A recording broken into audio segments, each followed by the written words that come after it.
Hello, happy Friday. Welcome back to my channel. If you're new here, I'm Debbie from What Debbie Makes, and I'm going to share with you some of the things I made this week and my plans for next week. So I started the week with a bit of a fail. I tried to make the basket that I was wanting to make for a few weeks for my paper patterns, and I have actually made it, but it's now a fabric scrap bin because I forgot to interface it so it's like really loose.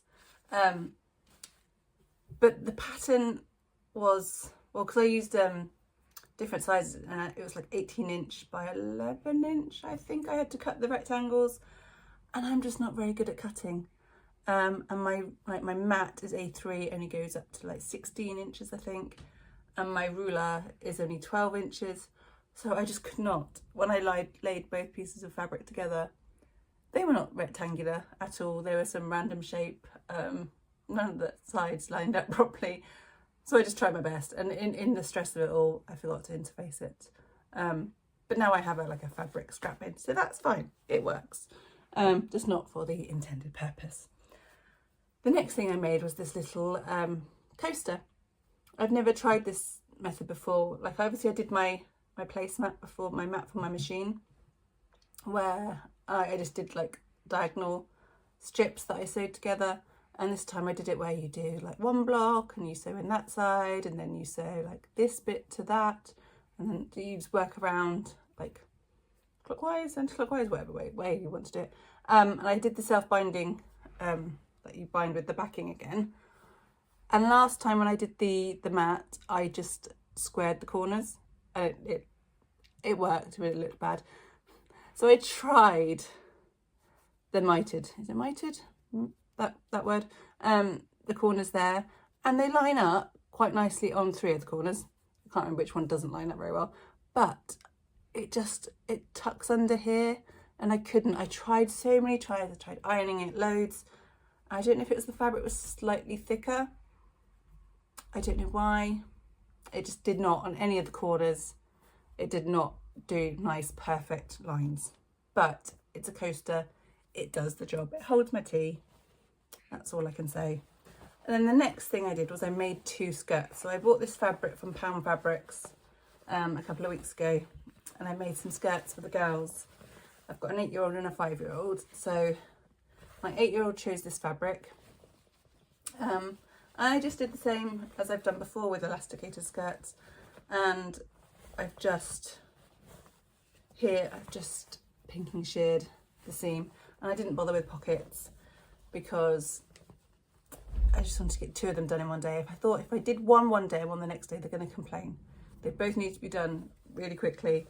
So with my eldest, I used the no roll elastic, and I think that's much better. I just got it from Tesco, 1" no roll elastic, and it doesn't seem to be rolling, so that's good. But on my other daughter, I used just elastic, and I can feel it's already unrolling, rolling up, sorry.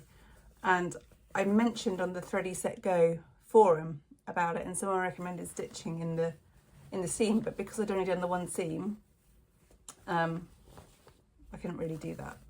And I can feel she is not bothered by it, whereas my eldest has like sensory issues. She would get really annoyed with the rolling hem. My youngest does not seem phased. I just love this print. I've got a little bit more of this fabric left. I don't know what to do with. But I had 2 meters of this fabric. So the next thing I made was something for myself, which is a pair of shorts. I found, so obviously I've done the Tilly and the Buttons Margot pajamas, and I made them as shorts. And they were fine. I liked them, but they had the buttonhole and the tie, whereas I wanted to try this elastic, and I found this pattern.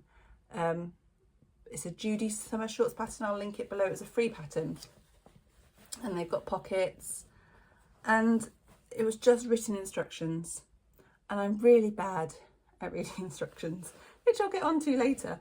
But the first instruction was to serge everything, like serge around every single piece of fabric, and I'm like, well, I don't have an overlocker. and I'm not doing a zigzag stitch on everything, and I'm not doing the pinking shears and everything. So I thought, I'm going to do French seams, and I think they came out all right. I was really surprised with myself. Like, it's the first time doing French seams. So these were constructed a lot differently to the Margot trousers. So the Margot was like, you do one leg and you do the next leg and you put them inside each other and sew them together. This was, you do the front and you do the back and then you attach them. So yeah, I did the front seam.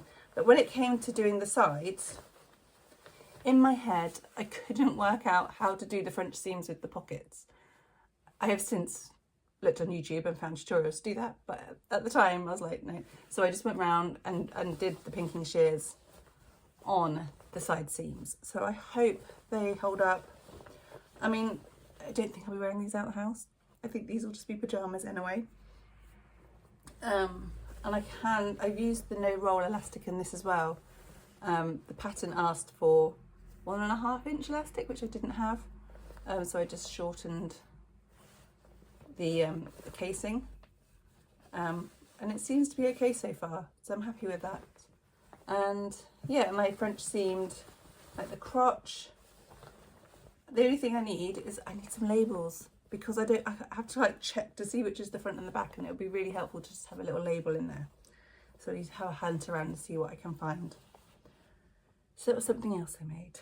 And that was the last completed project. The next thing is my tester. So every week I've had on my plans to do the Delphine skirt from the Tilly and the Buttons Love at First Stitch book. And the invisible zip really scared me.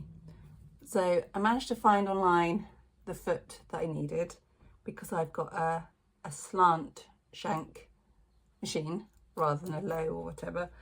So I had to get that special foot.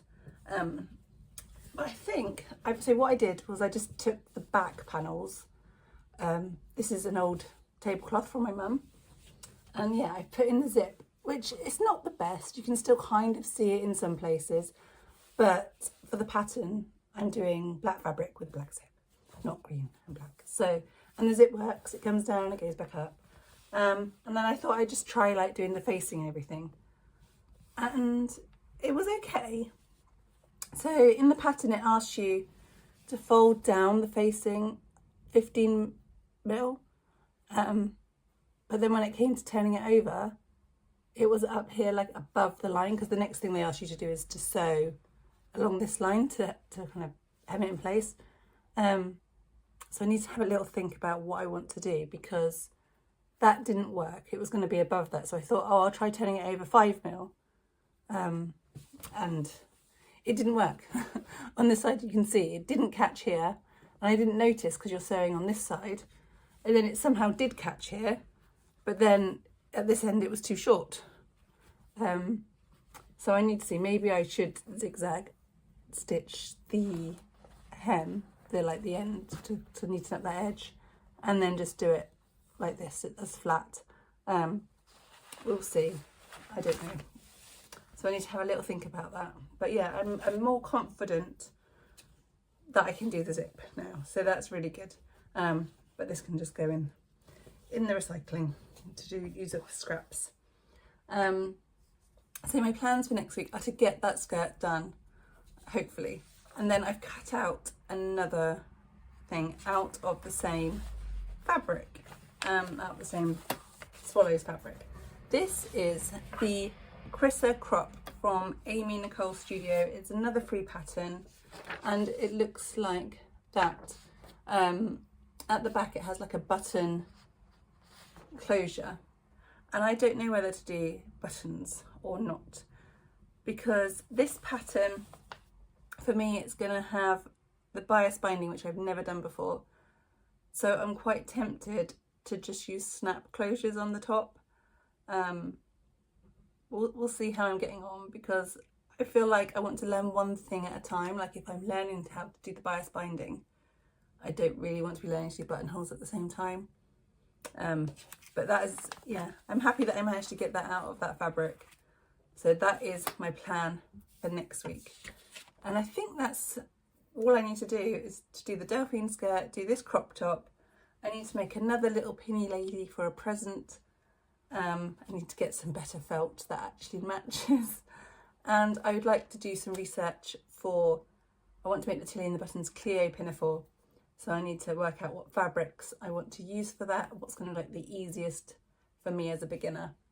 And I'm really, really excited because there is a new fabric shop opening in my town tomorrow. So I'll be going there first thing in the morning and having a chat in there and seeing what they recommend, and hopefully pick up some fabric for the Clio. And that is my plans for next week. What have you got planned and what have you made this week? I'd love to know. Let me know in the comments. And I hope you have a good weekend. Bye.